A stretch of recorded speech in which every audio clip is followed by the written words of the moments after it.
Lalu apa yang dia lakukan? Saya diceburin ke dalam got.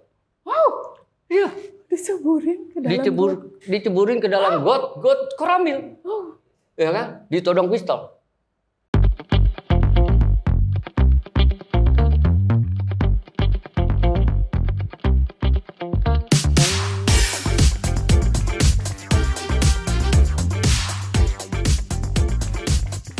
Assalamualaikum warahmatullahi wabarakatuh, teman Bisik Mamu. Ketemu lagi sama saya Sela Dona dalam podcast Bisik Mamu, bicara sik sama kamu.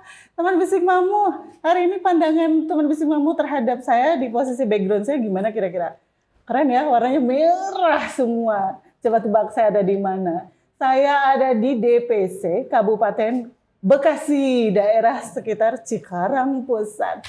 Kita ngobrol-ngobrol yuk sama ketuanya, seorang ketua DPC Kabupaten Bekasi, yaitu Bapak Sulaiman, yang juga beliau adalah Wakil Ketua DPRD Kabupaten Kota Bekasi dari fraksi PDIP. Betul ya, Pak? Tuh, diralat Mbak. Oh, diralat gimana tuh? DPRD Kabupaten Bekasi, bukan Kota Bekasi. Oh iya, mohon maaf. DPRD Kabupaten Bekasi dari fraksi PDIP, teman Bisik Mamu. Mohon maaf, ini karena biasa kita ngobrolnya di kota, jadi ketika ke kabupaten kita bingung. Apa kabar Pak Sulaiman? Baik, sehat selalu Mbak. Udah saya baru kenal loh teman Bisik Mamu, tapi alhamdulillah beliau humble sekali mau memberikan kesempatan kita untuk hadir ke sini teman Bisik Mamu. Kita kenalan yuk, sama siapa sih? Saya mau bicara nih. Pak Sulaiman, gimana keadaan DPC Kabupaten Bekasi ini? Kan kalau kita lihat kan sekarang di bulan Januari nih Bang. Ya. Nah bulan Januari kan yang kita tahu PDIP sedang ulang tahun. Apa nih yang dilakukan DPC Kabupaten Bekasi ini? Kebetulan kami ada instruksi partai Mbak ya. Dari kami HUT PD Perjuangan dari 10 Januari sampai 30 Mei. Jadi rangkaiannya itu dari 10 Januari sampai 30 Mei. Ya? Lama Jadi banget loh kita membuat acara itu yang ditugaskan oleh DPP partai adalah ya upacara kemarin sudah jelas tanggal 10 Januari sudah kita laksanakan. Lalu kita menanam pohon, ya kan. Terus ada senam yang namanya senam Si Cita. Si Cita, apa tuh Si Cita? Senam Indonesia Cinta Tanah Air. Ini keren, senam Nah, Indonesia ini Cinta Tanah baru Air. booming di HUT ke-49 ini, Pak. Oh gitu.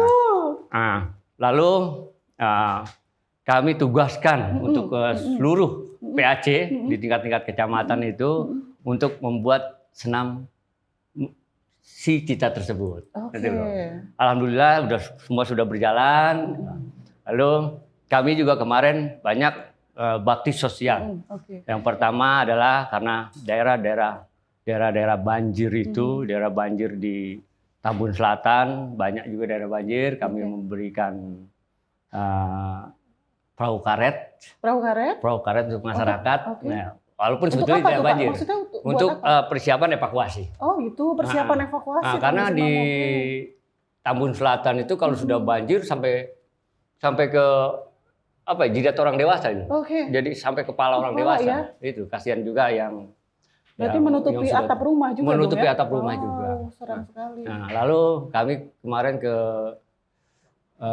Babelan, kami memeriksa kacamata, memeriksa mata dan memberikan kacamata gratis. Memeriksa kacamata dan memberikan kacamata. Memeriksa mata dan memberikan kacamata gratis. Gitu. Alhamdulillah mereka antusias. Istilahnya penyuluhan kesehatan nomor 1 ya. Karena memang ya kalau misalkan memang untuk memeriksa kacamata itu jarang loh sebenarnya Mas. Ya mungkin kesehatan biasa mungkin gitu ya. Tapi kalau misalnya kacamata atau mata itu kan nggak terlalu ini ya. Apa mungkin karena momennya pas karena kita kan sudah masuk ke dunia digital, jadi pemeriksaan mata itu tujuannya untuk itu atau gimana? Ya untuk itu. Karena ya terutama anak sekolah anak sekolah, itu kan anak sekolah sekarang memang keras sekali mereka menggunakan digital itu kan. Lalu kami juga ketika COVID-19 kemarin kami membuat posko, terutama di DPC. Posko apa nih? Posko apa? posko COVID-19. Oke, posko COVID-19 ya. Nah, kita mengadakan vaksin di setiap kecamatan juga semua. Ribet Gitu. nggak sih itu Bang urusannya? Nggak ribet sih. Nggak ribet ya? Keikhlasan saja. Oh iya. Keikhlasan saja kita untuk membantu rakyat. Oh iya harus begitu. Nggak ada yang ribet. Iya sih. Nggak ada yang ribet. Itu karena gotong royong kita semua. PDI Perjuangan di Kabupaten Ya Bekasi. ikonnya PDIP ya, harus gotong royong Gotong sama-sama royong, gitu ya. karena itu PDI juga yang gotong sudah royong. dikeluarkan slogan-slogannya dari Ibu Megawati, begitu nggak sih Iya, Bang? betul. Bang mau tahu nggak, boleh tahu nggak sih saya nih, Ya. seorang yang awam yang nggak tahu di PDIP gitu. Sebenarnya saya pengen tahu Abang dulu deh, sejarahnya Abang bisa menjadi seorang ketua DPC ini Kabupaten Bekasi ini bagaimana sih? Ya, Mbak. Perjuangan saya dulu Iya di PDI Perjuangan ya, Mbak ya. Karena kalau langsung jadi ketua DPC itu kan kelihatannya stuck banget gitu kan. Saya lepas SMA 91. Oke. 91 itu dari SMA 2 Kabupaten Bekasi. Nah, kebetulan pemilu pada saat itu di 92, Mbak. Kalau nggak salah pemilu di 92 pada saat Pemilu itu. 92.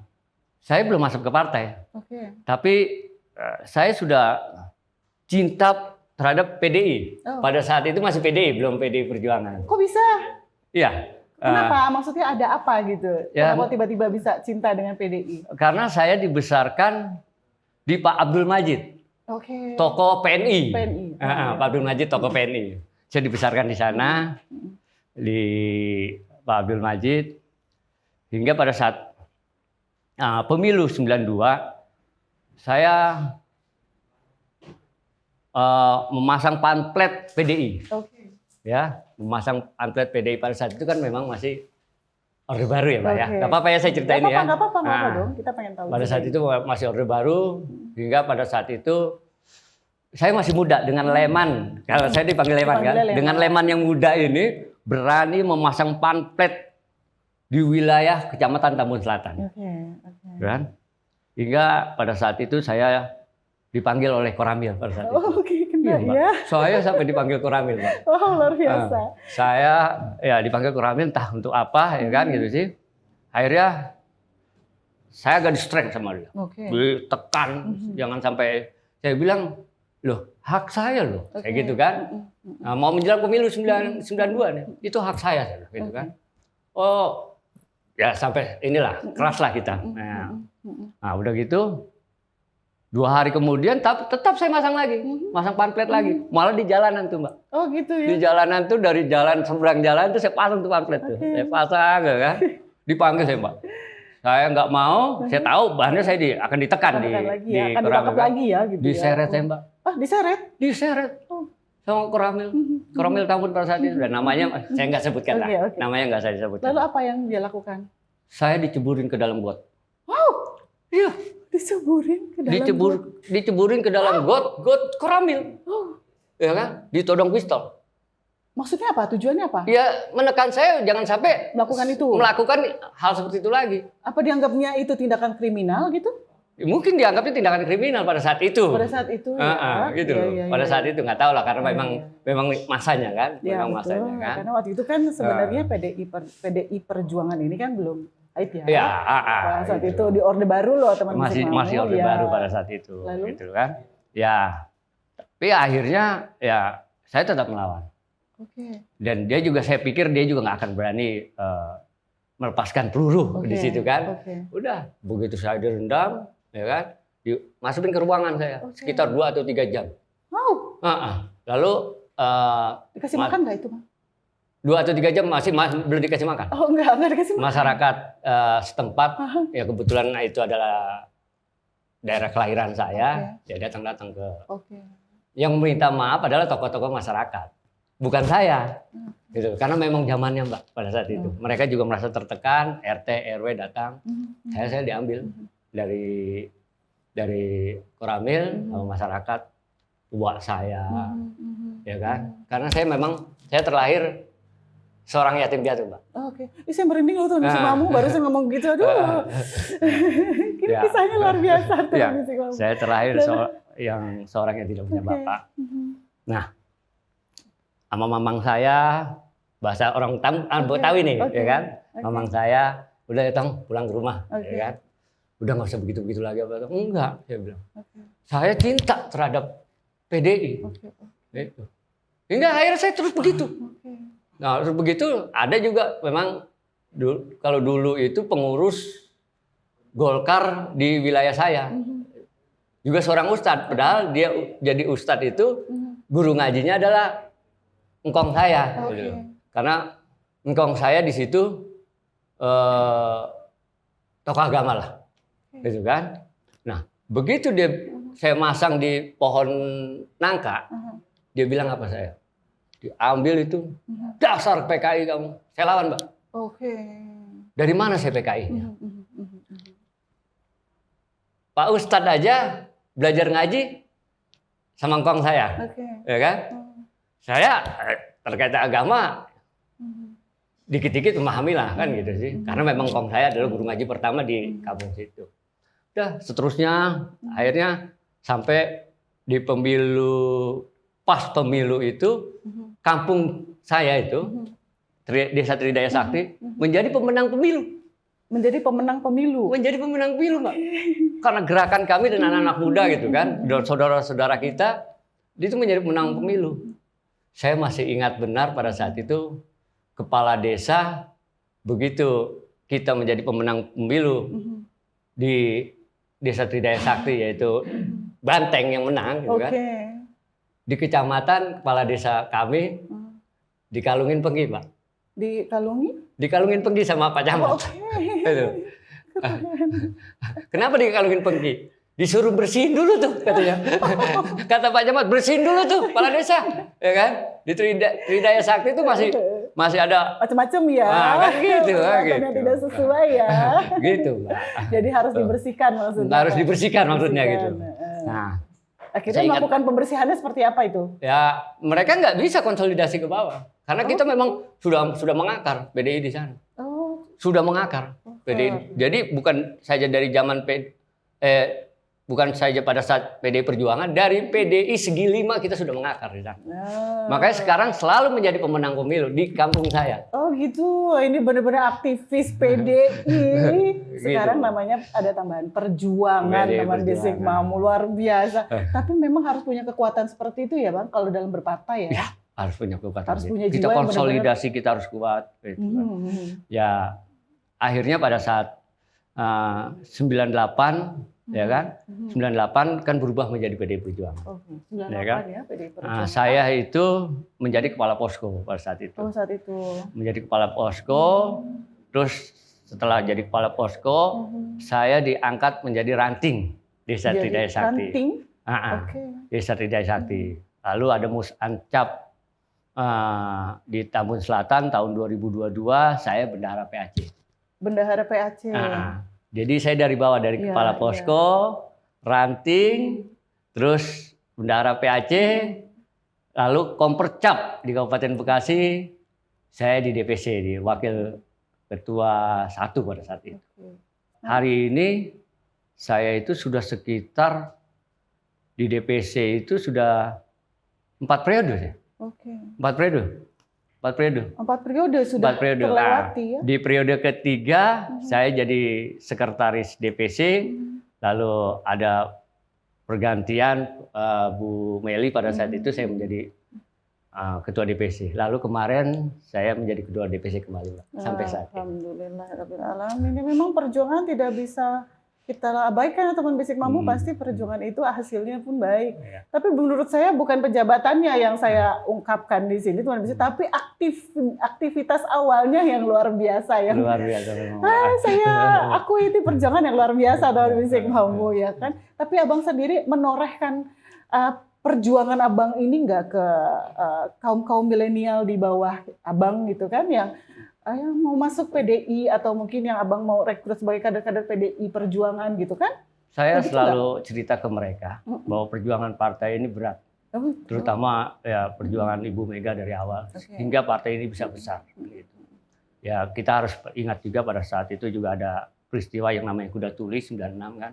Apa peristiwa apa Bang? Peristiwa Kuda Tuli. Kuda Tuli? Ya, 96 kan gitu.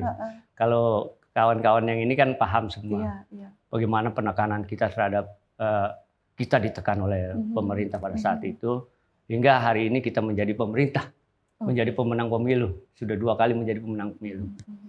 Nah, saya tekankan sama mereka bahwa sekali lagi bahwa ideologi lah yang harus kuat, menanamkan ideologi, karena ketika kita menanamkan ideologi yang kuat, kita cinta terhadap partai ini, kita tidak akan mau menyakiti partai ini. Salah satu contoh ya mohon maaf nih, ya kan? Kalau kita mau berbuat macam-macam di diri kita sendiri, ya kan? Yang jelek adalah partai. Oh gitu. Karena ya? kita orang partai, ya kan? Partai itu akan ikut Secara terimbas. otomatis ada pelekatan Ya, sistem, teman ada. Bisik Mamu, maksudnya seperti itu. Jadinya ketika kita berbuat sesuatu yang bermasalah, padahal kita juga tersangkut dengan satu partai ya, itu partainya yang namanya jelek gitu ya Bang ya. Iya. Lalu bagaimana menanggapi kayak misalkan pejabat-pejabat gitu ya yang terkena operasi tangkap tangan atau pejabat-pejabat yang terkena masuklah ke dalam ranah hukum yang tidak sesuai gitu istilahnya. Itu PDI Perjuangan menanggapinya seperti apa? Punyakah fatwa-fatwa sendiri yang khusus gitu untuk menanggapi itu atau gimana? Kami di PDI Perjuangan sudah jelas Ibu melarang. Oh gitu.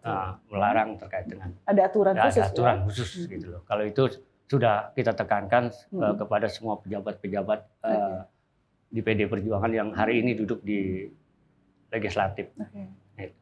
Nah, saya kembali lagi ke cerita ke sejarah. Saya jadi dewan, Pak. Ya, kalau itu sudah kita tekankan, kalau itu sudah pasti PDI Perjuangan melarang. Sanksi ya. Sangat melarang.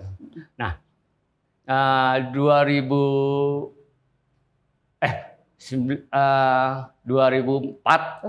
saya mencalonkan diri jadi menjadi anggota dewan pada saat itu, tapi masih nomor urut, Mbak. Oh, nomor urut. Nomor urut. 2004 saya mencalonkan diri itu masih nomor urut.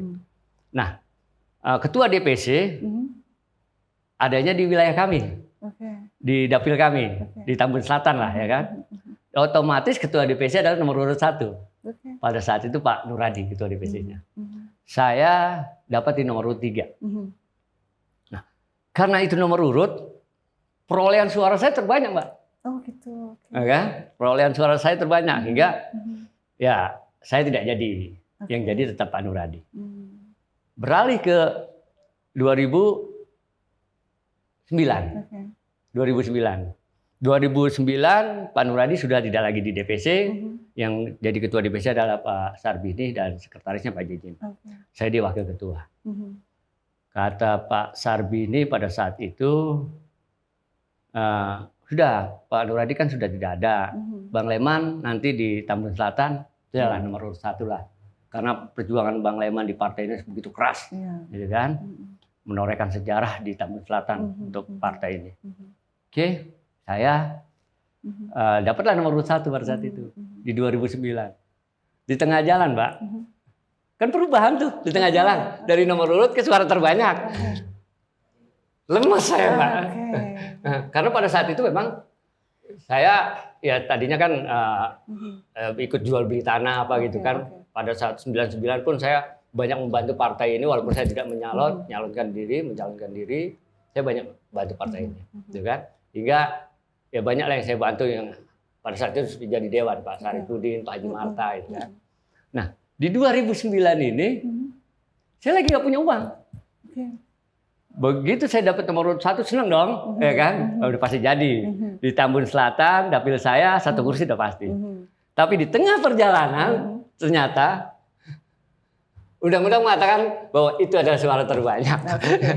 Mencarinya yang suara terbanyak baru bisa masuk gitu ya. Lemas lagi saya nggak punya uang kan? Nggak punya uang, udah nggak bergerak pun tidak bisa, apa semua bisa.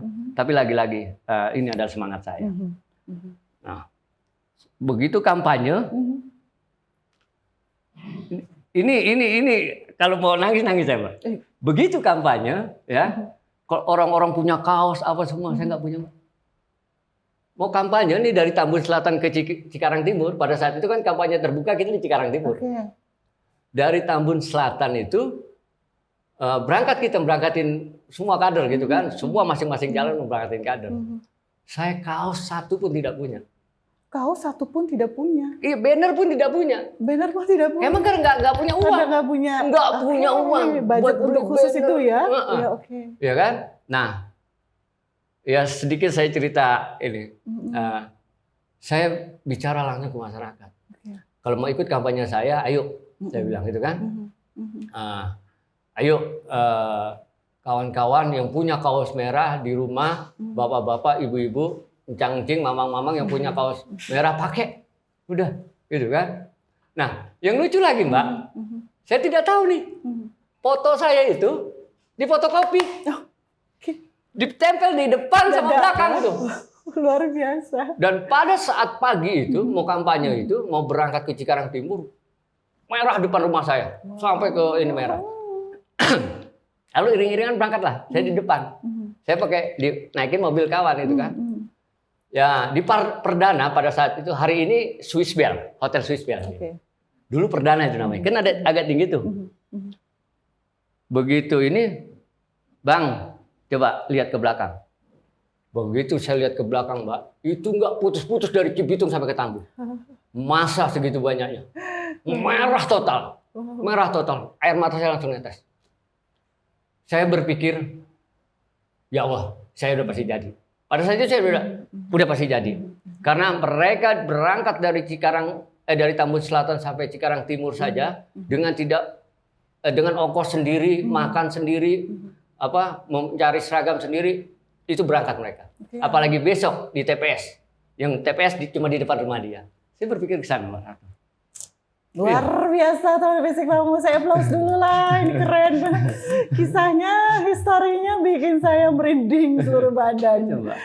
Lalu akhirnya mereka mencobloskan diri, maksudnya memilih seorang. Memilih saya. Wow. Dan yang paling seru lagi Mbak, saya memang pada saat pemilihan itu nggak punya uang. Nah, karena banyak gereja yang saya bantu pada saat itu, banyak gereja yang mohon maaf, salah satu ormas yang ngecam jangan sampai gereja itu kan, saya belai beberapa gereja itu saya amankan gitu kan, ya dengan bahasa yang inilah supaya mereka paham gitu kan, nah, karena partai kita adalah nasionalis. Nah, begitu mau pemilihan, Mbak tahu, para pendeta datang ke rumah saya itu bawa makanan apa sampai amplop. Saya berpikirnya, loh ini saya bilang. Ya pasti mereka nyoblos saya dong. Orang mereka aja ngasih amplop, ngasih makanan apa semua. Jadi gereja-gereja semua di Tambun Selatan itu sepakat untuk mendukung saya. Gitu Mbak. Alhamdulillah hasilnya. Ini berkahnya perjuangan kalau kata saya teman Basic Mamu. Karena ya upaya perjuangannya hasilnya ya begini. Walaupun mungkin berdarah-darah dulu teman Basic Mamu ya.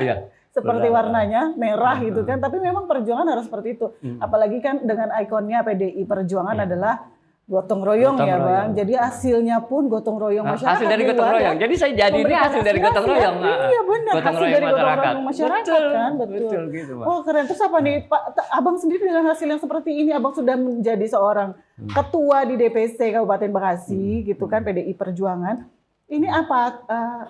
Mau membuat program apa ke depannya? Selama periode ini tuh apa yang Abang perbuat? Ya, banyak program yang sudah kita jalankan, terutama yang pertama adalah konsolidasi. Konsolidasi partai, kita sudah bentuk ranting dan anak ranting sampai tingkat RW. Karena kunci kemenangan kita adalah di pengurus anak ranting di bawah, yang langsung berurusan dengan masyarakat. Ujung tombak kita di partai. Gitu. Alhamdulillah kemarin survei kita di angka 28,6%, nomor 2 di Jawa Barat. Di bawah Cirebon, Indramayu. Kita 28,6%. Kalau pemilu hari ini, ya kita menjadi pemenang pemilu di Kabupaten Bekasi. Dan saya akan menorehkan sejarah itu. Karena di Kabupaten Bekasi PDI Perjuangan tidak pernah menjadi pemenang pemilu. Wow. Ini maksudnya target untuk 2024 bagaimana Bang? Ya, 2024 kita akan itu maksudnya menjadi pemenang pemilu. Untuk pemenang pemilu di tahun 2024 loh teman Basic Mamu. Ini harapan yang luar biasa karena dan nilainya. Bupati harus dari PDI Perjuangan. Oh gitu. Wakil Bupati harus jadi dari PDI Perjuangan. Ketua Dewan jelas dong, karena pemenang pemilu kita lah yang menjadi ketua DPRD kan gitu. Tapi pengusungan untuk Pilpresnya sendiri gimana Bang? Untuk pengusungan seorang presiden dari PDIP bagaimana? Nah, PDIP Perjuangan di Pilpres ini tetap itu adalah hak prerogatif Ibu. Oh gitu ya. Siapapun yang direkomendasikan oleh Ibu, kita pasti dukung. Oke. Karena kemarin kan saya ngobrol-ngobrol nih sama seorang yang sudah ketua umumnya, belum sih deklarasi belum Bang, cuman sudah ngobrol-ngobrol sedikit saja pembahasan tentang deklarasi Ganjar Puan. Itu benar nggak sih Bang? Ada sih cetusan itu gitu. Ganjar Puan ada, gitu kan. Tapi kan tetap kita berpatokan terhadap ketua umum. Nah, itulah adalah hak prerogatif ketua umum. Belum ya teman Bisik Mammu karena belum dideklarasikan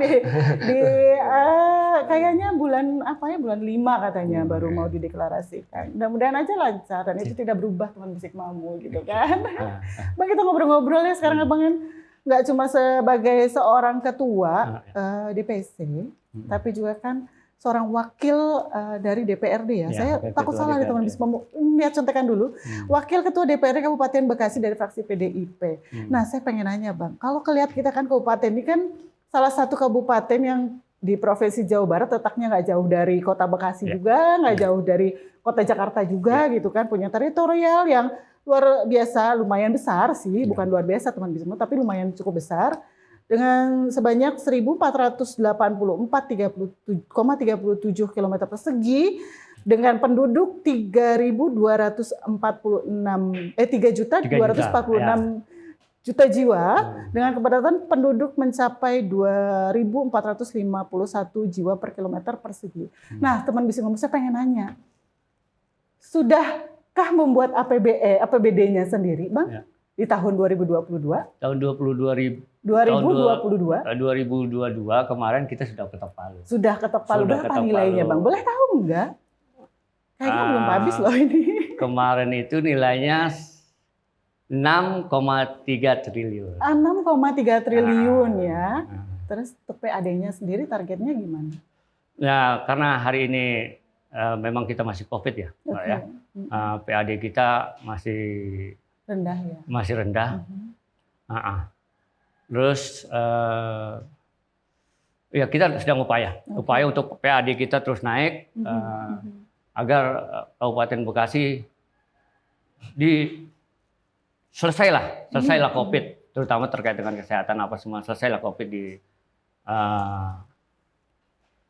2022 ini. 2022 ya. Setelah kita vaksin begitu ini, angkanya ketika vaksin kita masif di semua desa supaya PAD kita bisa terangkat kembali. Bisa naik kembali teman Bisik Mammu. Dan yang fraksi PD perjuangkan itu adalah terkait dengan data desa presisi. Kita sedang data desa presisi, data desa yang akurat. Nah, hari ini kan Mensos juga ya, Menteri Sosial bingung nih terkait data orang miskin. Nah, itu bertimpangan tuh. Kenapa tuh Bang? Karena memang rata-rata di semua daerah, ya, bukan cuma di Kabupaten Bekasi saja. Biasanya kalau kita mendata dari bawah ini mohon maaf nih, itu kepala desa itu, ya kan, biasanya saudaranya yang lebih dulu didata atau pendukungnya lebih dulu didata. Ya, hingga data ini tidak pernah akurat. Ya, kenapa? Kadang yang orang kaya, orang berada dapat, yang orang miskin justru nggak dapat. Karena data itu dari bawah, Nah, kita nanti akan survei ke bawah, turun ke bawah, kita pastikan bahwa ini betul orang miskin. Di data desa presisi itu, kita punya 160 variabel. 160 variabel. Termasuk jalan semua kita akan data. Itu data desa presisi. Itu adalah perintah langsung Ibu Megawati. Kalau data presisi maksudnya termasuk jalannya apakah rusak atau rusak atau tidak. Nanti kalau mau dibenarin jalan itu, kita pakai drone. Pakai drone, ya kan? Kita lihat tuh. Nanti tinggal ngeklik aja tuh di kabupaten. Di pemerintah daerah tinggal ngeklik. Misalkan jalan ini yang mau dibenarin kan? Mau dibenarin jalan ini misalkan 100 meter. Ya 100 meter itu aja. Gitu loh. Jadi tidak ada spare. Iya, tidak ada spare kelebihan dari itu ya. Ya. Jadi PAD kita juga tepat sasaran. Memang harus begitu teman Bisik Mammu, karena memang yang namanya seorang pemerintah di badan legislatif itu kan harus begitu kan, memberikan informasi yang akurat, karena kan jujur aja memang kesulitannya memang di situ ya, iya. untuk mendata akurasi itu memang agak sulit dan memang butuh waktu sebenarnya teman Bisik Mamu. Tapi kan itu juga tidak apa ya? Pasti kan kita juga dibutuhkan masyarakat di belakang kita juga yang memang memberitahukan masalah-masalah apa sih yang terjadi dalam masyarakat, kan seperti itu ya Bang ya. Nah Bang sendiri untuk masuk ke ranah bawahnya bagaimana? Ke arah desa-desa atau gitu, pelosok-pelosok? Turun ke pelosok-pelosok saya langsung. Oke, Turun langsung ke melihat pelosok itu semua. terkait dengan Jika ada laporan-laporan, ada gitu. laporan aspirasi mereka apa, kami turun ke bawah. Turun semua ya. Kami turun ke bawah. Semua kami perintahkan untuk fraksi, pengurus partai turun ke bawah. Turun ke bawah. Apa yang dibutuhkan oleh masyarakat harus dibantu. Responnya lama nggak? Aspirasi masyarakat harus tersalurkan. Responnya lama kan biasanya? Responnya lama nggak nih? Ya, kalau melalui APBD bisa lama. Tapi kita juga ada DPR RI kita yang sangat respect terhadap masyarakat Kabupaten Bekasi, Bu Rike. Oh, Ya kan? Bu Rike Melalui ya? cesarnya Bu Rike banyak sudah oke. di Kabupaten Bekasi yang sudah terrealisasi. Pak, kalau terkait variabel yang tadi Bapak bilang, Abang bilang nih tadi ya, lupa. Abang ya di sini nulis kamu, Bang, terkait variabel-variabel yang memang tadi Abang bilang kan, bahwasannya kalau misalkan mau mendata akurasi, mendata daerah-daerah dengan akurat harus seperti apa gitu, ada variabel-variabelnya gitu kan. Nah, ada nggak sih variabel penghasilan di situ? Ada. Nanti kita sensus mereka, ya kan? Makanya saya bilang 165 variabel itu sampai makan dia apa? Oke. Makan dia apa? Penghasilan dia berapa? Makan dia apa? Kamu tiap hari makannya apa? Itu. Hingga ketika nanti misalkan, oh saya cuma sayur ini, oh ikan ini, bisa nggak kita UMKM kita di Kabupaten Bekasi untuk mencukupi masyarakat di Kabupaten Bekasi itu sendiri. Makanya tadi saya bilang 165 variabel. Termasuk pajak. Nanti PAD kita akan meningkat. Nah, dia punya lahan tanah berapa? Ya, berapa hektar gitu kan? Nah, terus pajak dia apa? Nanti pajak warung, dia punya warung misalkan, pajak warung. Itulah saya bilang penting. Nah, ketika nanti memang data desa presisi sudah launching di Kabupaten Bekasi, APBD kita akan tepat sasaran. Gitu. Dan PAD kita akan meningkat. Kalau data penghasilannya gimana kira-kira Bang? Menengah kah atau di atas sih sebenarnya kabupaten? Di Kabupaten Bekasi menengah, Mas. Menengah ya, Masih karena menengah. kan sebenarnya kalau kita lihat Tun Bisik Mamu, ada beberapa kawasan industri besar di antaranya kawasan Jababeka, M2100, ya ada Hyundai juga, ada Delta Mas, ada Bekasi Fajar, ada kawasan industri Lipo Cikarang, EGP dan segala macam lah ya. Tapi dan ini juga kawasan yang kalau kita bisa lihat itu seperti kawasan industri terbesar se-Asia Tenggara seperti itu ya Bang ya. Kayak semua juga udah pada melihat itulah dan menilai itu semua gitu. Dan dengan adanya ini pun pasti perputaran uang kan luar biasa, signifikan tinggi ya. Tapi katanya saya baca di beberapa berita-berita yang ada di media gitu kan mengatakan bahwasannya perekonomian di Kabupaten Bekasi ini katanya cukup rendah gitu Bang. Kenapa? Sebenarnya apa sih masalahnya? Ya sebetulnya begini Mbak. Perusahaan-perusahaan yang ada di Kabupaten Bekasi itu sebetulnya entah ini tergantung pemerintah daerahnya juga lah. Harusnya perusahaan itu mau dibuat ya, mau dibuat. Hari ini kan yang ada di Kabupaten Bekasi itu masyarakat Kabupaten Bekasi tidak bisa kerja di perusahaan-perusahaan yang ada di Kabupaten Bekasi. Oh kenapa? Kok bisa begitu? Iya. Kan seharusnya namanya perusahaan kalau kita dipekerjakan di satu tempat, di satu daerah harus mempekerjakan masyarakat sekitar. Masyarakat sekitar harusnya kan begitu. Terus kenapa tidak adakah pemerintah daerah yang makanya kami nanti akan terkait dengan perizinan harusnya itu salah satu faktor utama adalah mereka harus mempekerjakan masyarakat Kabupaten Bekasi. Mbak lihat di Muara Gembong, di Cabang Bungin itu sangat rendah sekali ekonomi mereka, Mbak. Itu dia, saya juga pun yang pernah kelihatan agak sedikit menengah itu ya kota-kota sini saja. Tapi begitu kita turun ke Muara Gembong, Cabang Bungin, Pabayuran, aduh. Sedih sekali mereka, gitu loh. Sedih sekali mereka. Saya juga pernah ke Babelan, teman Bisik Mamu. Babelan. Awalnya nggak tahu itu kalau daerah masih kota, daerah Bekasi maksudnya, itu luar biasa ya. Jalan juga rusak. Masih hancur. Mau ke ATM pun jauh sekali. Jauh sekali, mau ke pasar jauh sekali, mau ke rumah sakit jauh sekali. Itu dia, itu sedih sih konsep sebenarnya. kita ke depan kita buat rumah sakit di daerah-daerah. Kalau kita ngebahas Kota Bekasi kan sudah punya Smart City teman Bisik Mamu ya, teman Bisik Mamu sudah tahu lah mungkin. Ada pembahasan-pembahasan di podcast saya sebelumnya bahwasannya Kota Bekasi kota yang memiliki Smart City, tapi kabupatennya agak teriris saya mendengarnya seperti ini gitu. Kenapa sih sebenarnya ada masalah yang paling kompleks itu apa gitu? Apakah dari aturan pemerintahnya tidak mengeluarkan itu atau bagaimana sebenarnya? Daerah bisa berkembang, itu adalah tergantung kepala daerah. Daerah bisa berkembang tergantung kepala daerahnya. Oke. Mau tidak kepala daerah yang berbuat untuk rakyat. Yang terjadi apa hari ini? Oke. Berarti kepala daerahnya tidak memberikan ruang itu ya untuk dirinya membuat lebih baik seperti itu. Lebih baik. Makanya kita lihat kalau di Cabang Bungin, Muara Gembong, Pabayuran, jalan rusak. Oke. Tapi kan sebenarnya seorang ya kalau kita di kabupaten kan ada bupati ya. Bupatinya kan harus membuat aturan, mungkin ada aturan-aturan yang baik lah yang untuk menuju masyarakat yang lebih bagus gitu kan, lebih makmur, dan itu baru diajukan ke DPRD seperti itu. Oke, ACC atau tidak, itulah aturannya nanti DPRD yang mengeluarkan seperti itu Bis Mamu. Tapi ternyata kayaknya di sini ada miss ya. Apa ada gap atau bagaimana yang memang nggak ngerti pemerintah daerah atau bagaimana? Tergantung kepala daerah. Mau tidak bekerja buat rakyat, mau tidak berbuat buat rakyat. Jadi selama ini kalau ngelihat masyarakat kabupatennya belum makmur, berarti belum bekerja untuk rakyat dong nih. Kelihatannya belum. Kelihatannya belum. Itu. Orang kami jalan apa semua gitu kan, melalui CSR PD Perjuangan. Banyak CSR PD Perjuangan. UMKM apa semua. Ya, saya terima kasih sekali sama Bu Rike yang telah berbuat di Kabupaten Bekasi. Makanya ketika Kabupaten Bekasi mau besar, percayakan pada PD Perjuangan untuk menjadi kepala daerah. Oh, pesan terbaik ini. Ulangin Bang, boleh sekali lagi yang tadi. Kalau Kabupaten Bekasi mau besar, ya, mau maju, percayakan terhadap PD Perjuangan menjadi kepala daerah. Oke. Ya, karena sudah terbukti ya teman-teman Bisik Mamu seperti itulah di mana-mana. Oke Bang, makasih banyak pembahasannya.